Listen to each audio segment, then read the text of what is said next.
Acesse nosso site www.radiochicoxavier.com, instale nosso aplicativo e ouça palestras, radionovela, músicas e mensagens à voz de Chico Xavier. Bom, como sempre, nós fazemos a nossa reflexão e harmonização e preparação para o passe, buscando um capítulo do livro Fonte Viva, que sempre tem reflexões para a nossa vida. São 180 reflexões que, com certeza, se nós procurássemos vivenciá-las, estaríamos colocando em prática boa parte do ensinamento do Mestre. Hoje nós temos nosso companheiro Alexandre, que vai fazer uma reflexão sobre o capítulo 113, titulado Busquemos o Melhor. Disse Jesus em Mateus 7:3: Por que reparas o argueiro no olho do teu irmão? Emmanuel comenta: a pergunta do Mestre, ainda agora, é clara e oportuna. Muitas vezes, o homem que traz o argueiro num dos olhos, traz igualmente consigo os pés sangrando. Depois de laboriosa jornada na virtude, ele revela as mãos calejadas no trabalho e tem o coração ferido por 1000 golpes de ignorância e da inexperiência. É imprescindível habituar a visão na procura do melhor, a fim de que não sejamos ludibriados pela malícia que nos é própria. Comumente, pelo veso de buscar bagatelas, perdemos o ensejo das grandes realizações. Colaboradores valiosos e respeitáveis são relegados à margem por nossa irreflexão, em muitas circunstâncias simplesmente porque são portadores de leves defeitos ou de sombras insignificantes do pretérito que o movimento em serviço poderia sanar ou dissipar. Nódulos na madeira não impede a obra do artífice, e certos trechos empedrados no campo não conseguem frustrar o esforço do lavrador na produção da semente nova. Aproveitemos o irmão de boa vontade na plantação do bem, olvidando as nugas que lhe cercam a vida. Que seria de nós se Jesus não nos desculpasse os erros e as defecções de cada dia?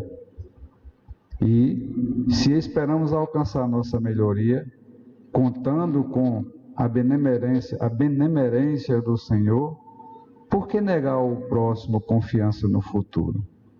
Consagremo-nos à tarefa que o Senhor nos reservou na edificação do bem e da luz, e estejamos convictos de que, agindo assim, o argueiro que incomoda o olho do vizinho, tanto quanto a trave que nos obscurece o olhar, se desfarão espontaneamente, restituindo-nos a felicidade e o equilíbrio através da incessante renovação. Com a palavra e sem delongas, nosso companheiro Alexandre.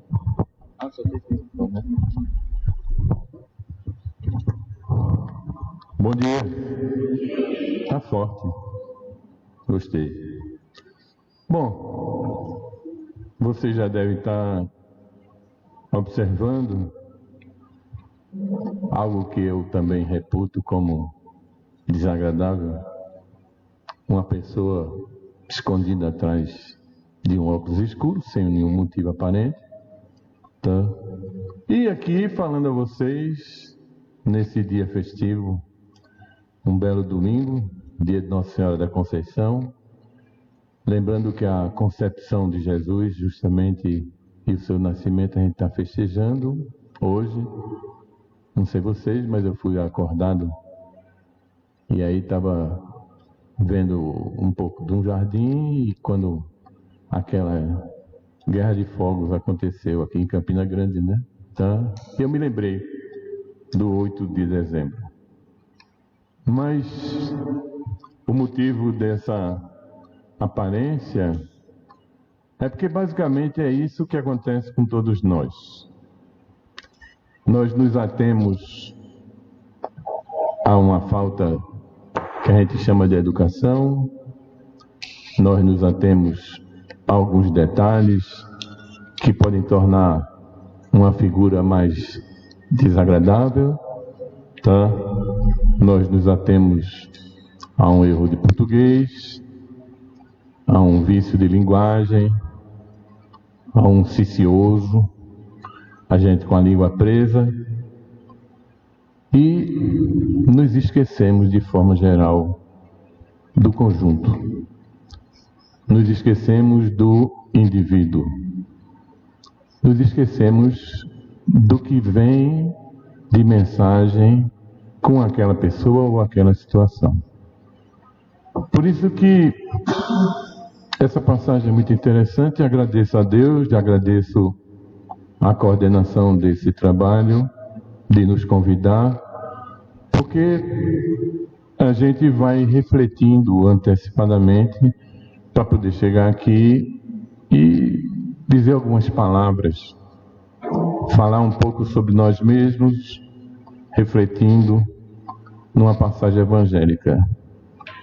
E não é qualquer passagem evangélica. Então, não existe qualquer passagem evangélica, claro. Mas esse apêndice de que se debruça o Emmanuel e o Chico Xavier, ele fala justamente do Mateus 7,3. Mateus 7,3 é justamente a continuidade daquela página, daquela navegação suave que Jesus nos exorta, que é o denominado Sermão do Monte, o Sermão da Montanha. Faz parte de seus ensinamentos depois de nos brindar com as bem-aventuranças. E aí trata justamente sobre não julgar. Não julgar. Quando a gente lê o texto completo e reflete, nós vemos que ele não nos proíbe de abordar os detalhes dos outros, mas nos dá uma referência para que, anteriormente, quando a gente vai abordar uma determinada situação, um determinado traço, a gente vença os nossos vícios. Porque a gente fazer julgamento, a gente faz julgamento desde a hora que nasce até o túmulo. Nós julgamos, sim. Nós julgamos situações, e isso é quem nos elegeu de estarmos aqui, buscando a presença do Senhor. Porque nós julgamos hoje, nesse momento das nossas existências, que Ele é o modelo. Então, por que reparar o argueiro no olho do teu irmão, e ele sempre vem com essas hipérboles, essas figuras de retóricas, para mexer com as nossas mentes e com os nossos corações. Então a questão não é a questão do julgamento, de eu reparar alguém na sua forma. E aí o título feliz diz: busquemos o melhor. E o que é buscar? O que é buscar? Ou onde está o melhor? Aí esse melhor eu poderia escrever até com as letras maiúsculas. Buscar é justamente averiguar, analisar, procurar. Quem procura, acha. Busqueis e acharás, ele diz em outra passagem. E o que é o melhor? O que é o melhor? O melhor está condicionado ao nosso tempo. Houve tempo, houve um momento que o melhor é o peito da nossa mãe, trocar nossas fraldas sujas, um prato de alimentos, uma coberta no frio, um sorriso, um aperto de mão. Então a gente vê que o melhor de cada criatura e cada momento, tá? É algo bastante dinâmico e complexo. É por isso que o julgamento dos outros ou de outras pessoas se torna tão difícil, se não impossível. Você compete a Deus julgar. Porque Deus sabe e vive em nós, por mais que a gente ainda não acredite. Buscai primeiro o reino de Deus e a sua justiça, e tudo mais vos será acrescentado por acréscimo de misericórdia, diz. Veja que o buscar, ele está presente em todos os momentos. Buscai primeiro o reino de Deus. O reino de Deus é o melhor. É a resposta de busquemos o melhor. Porque, e onde está o reino de Deus? Em diversas passagens Jesus nos mostra que Ele está tão próximo de nós que a gente não consegue nem tocar com as nossas mãos. Aquela centelha que a gente diz que habita em nós, que é o que nos dá vida, e o que é que nos torna filhos únicos do Altíssimo, tá? Ali é o reino de Deus. E Jesus nos ensina isso.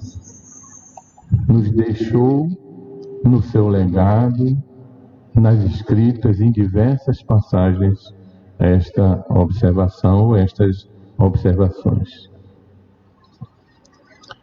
E aí, passando ao texto, afinal, a gente pode ver o seguinte, que realmente essa questão de buscar o melhor, de julgar, ela é extremamente atual, ela é direta e ela é conveniente.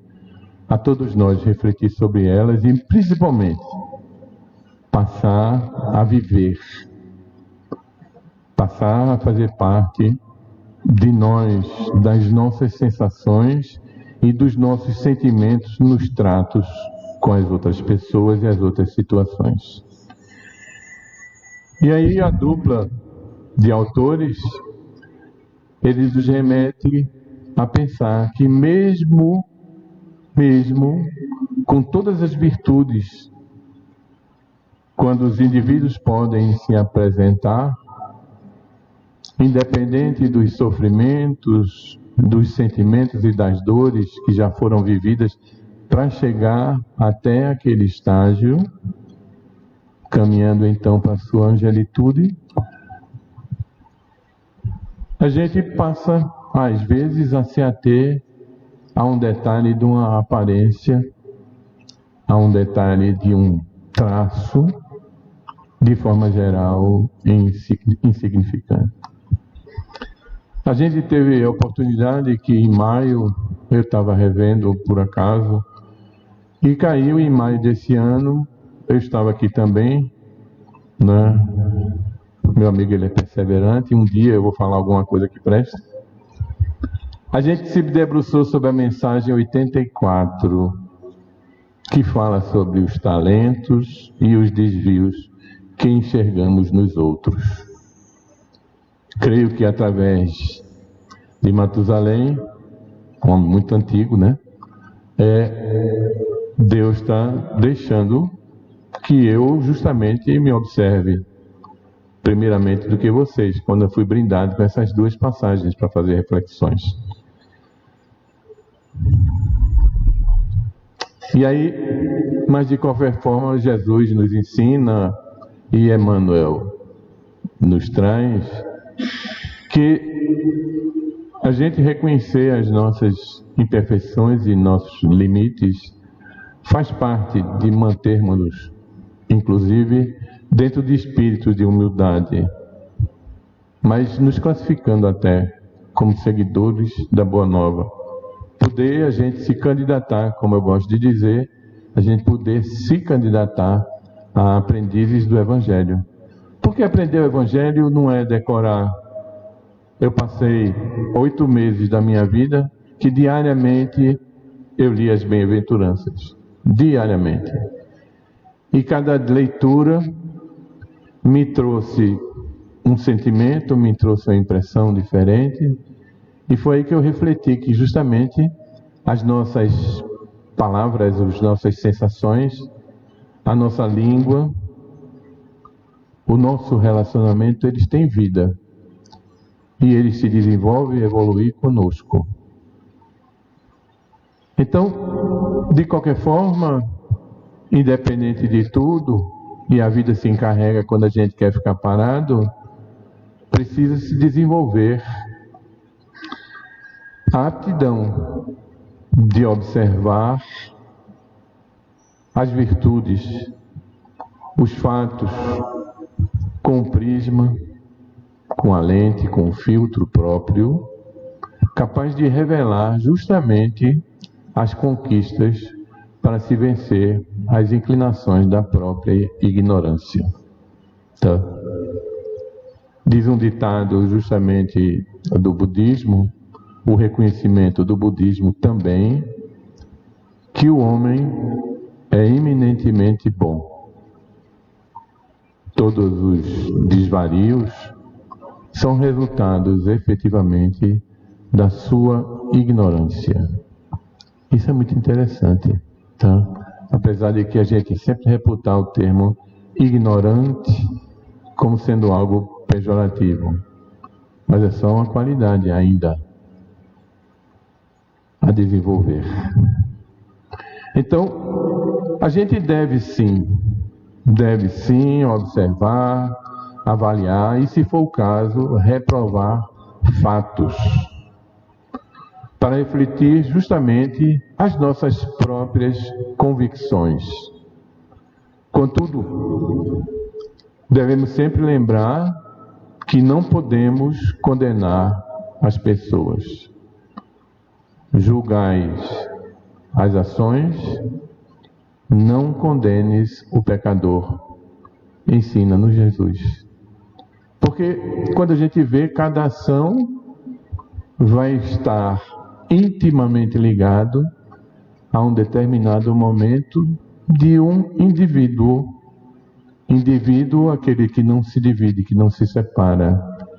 E então, para abordar o indivíduo, a gente tem que entrar na sua totalidade. Na sua totalidade.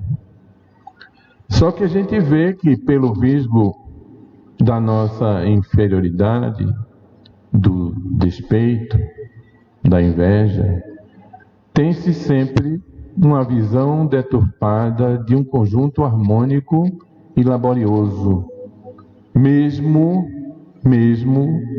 nas faltas, mesmo nos erros.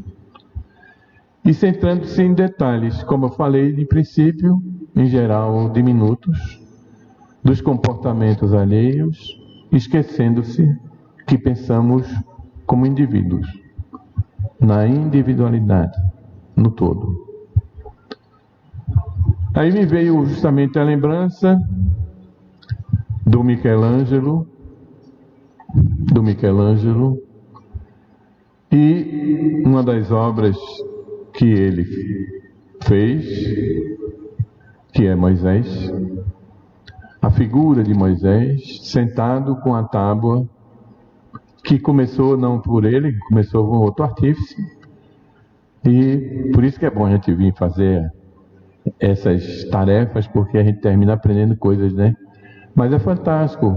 Levou 45 anos para ser concluída essa obra.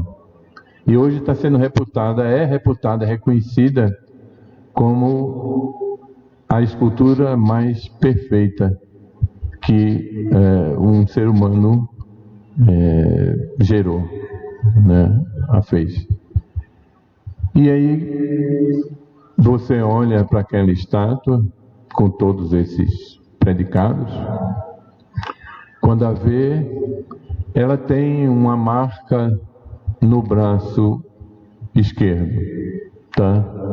Ela tem uma marca no braço esquerdo, com todos os detalhes que essa estátua mostra, não como só um harmônico, mas o sentimento com que aquela pedra ex-bruta ele traz, tá? Ele tem uma marca no braço, que foi produto de um desvario, vamos dizer assim, à época, porque a estátua ela tem tanto sentimento que ela imprime, que ela chegou para o artista, quando concluiu, ele bateu nela com um martelo e disse: "Perché non parli?" Todos rechaçando, achando que justamente ele tinha perdido a razão, né? Ele pergunta: "Por que não falas?" De tão viva que ela é, tá? Então eu posso estar na frente de uma estátua, de um monumento com essa grandeza, de um ser humano, e ao invés de eu me ater com todos os detalhes no que a roupa que ele está representado traz a respeito do brilho, tá? O que ele emana de energia para nós, como estátua, o pensamento daquela figura, segundo as Escrituras, integrada a Deus diretamente. E sim, vê um defeito de uma martelada, tá? Um defeito que ele tem no braço esquerdo. Esse, de forma geral, tá? Que pode ser por inveja ou por falta mesmo de visão, por ignorância, tá? E por essa tendência de nós nos atermos a essas situações. Em geral, a gente nega a reflexão do apóstolo Paulo a respeito da força do amor. Então, negando-nos, quando nós fazemos isso, a gente nega justamente a oportunidade de reconhecer a própria chance de que, pela misericórdia divina, harmonizamos-nos com a estrada do Cristo, mesmo ainda cambaleante, mas sempre em direção ao reino que habita em nós. E aí o texto mais na frente, que não vai dar tempo de falar tudo, porque eu falo demais mesmo, mas o texto mais na frente, ele cita que quando justamente as condições são difíceis, elas exigem maiores esforços, buscar o melhor também. E aí me veio a figura de uma vinha, a figura da vinha na qual Jesus explora, porque era uma atividade comum naquela região onde ele viveu, tá? Que tem uma característica interessante, ou diversas características interessantes. Tá? A vinha instalada em um solo pedregoso, tá? Um solo pouco espesso, notadamente em locais onde se tem variações climáticas, né, fortes durante um dia, elas, e bem cuidadas, é claro, tá? Elas nos trazem, elas nos ensinam, tá? Que esses sofrimentos, esses desafios, eles geram produtos que permitem maior buquê e maior sabor. Então, a gente precisa suplantar, precisa passar, precisa vencer justamente essa visão diminuta, essa visão pequena, de nos ater aos detalhes ínfimos, aos detalhes que não destroem as obras. E aí, eu vou encerrar, porque o tempo não deixa, mas chegando pelo menos no nível do texto, na qual Emmanuel e Chico nos pede para pensar: e se Jesus não nos desculpasse as faltas e traições que cometemos, como ficaríamos? Quão translocados a gente se sentir se a gente justamente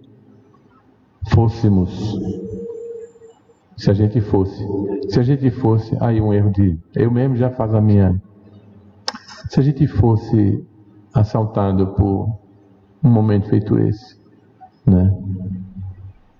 E as ações dele, como a gente diz que ele é modelo e guia, precisam viver conosco. Marta, Maria ficou com a melhor parte. Mais outra passagem que a gente tem. Então, espiritualizar-se, buscar o que há de atemporal às posses das coisas temporais. São esses os desafios que nós temos da nossa existência. É buscar o que há de real em detrimento do que é ilusório. A vida, como a gente pensa, nesse momento, nesse plano que a gente reputa como sendo o real, é uma ilusão. É uma ilusão que Deus, na sua generosidade, nos concede para que possamos nos brindemos futuramente, em se descobrir na espiritualidade, em se descobrir harmonizados com o bem, com o belo, através da justiça, através da ciência, através do amor, através da paz. Então a gente precisa sublimar as nossas vidas, sublimar as nossas experiências, as coisas que a gente não, em geral, não dá valor, sublimar, torná-las sublimes, o ato de tudo que a gente tem oportunidade de praticar. E a música, ela é um instrumento de harmonia. Ela é um instrumento de harmonia. E o universo busca justamente o harmônico. As coisas buscam a harmonia. A vida busca a harmonia. Então, busquemos ser instrumentos da paz do Senhor. Semeando amor, semeando perdão, semeando união, fé, verdade, esperança, alegria e luz. Sabendo consolar, sabendo compreender e sabendo amar. Esse texto que não é meu, esse texto está na oração de São Francisco, que é apócrifo, que a maioria de nós justamente já o conhece. E aí, graças à insistência de nosso irmão Manuel Maria, que sempre nos brinda com a música, eu estou aprendendo, ele está fazendo escola. Semana passada cheguei a me emocionar muito com o nosso ilustre irmão, o coronel, que cantou aqui brilhantemente, tocou o nosso coração. E aí, com uma boa inveja, vamos dizer assim, aí eu pedi para a Elizabeth, para a gente juntos, ela ajudar, porque eu não vou cantar sozinho. Se eu cantar, vocês vão pedir para encerrar logo e dizer aleluia, amém e até logo, Então a gente vai, se Sérgio puder nos ajudar, eu disse que ia fazer ele fazer isso, a gente cantar juntos a oração de São Francisco. Eu sei que eu estou comendo um pouco do tempo, mas me perdoe.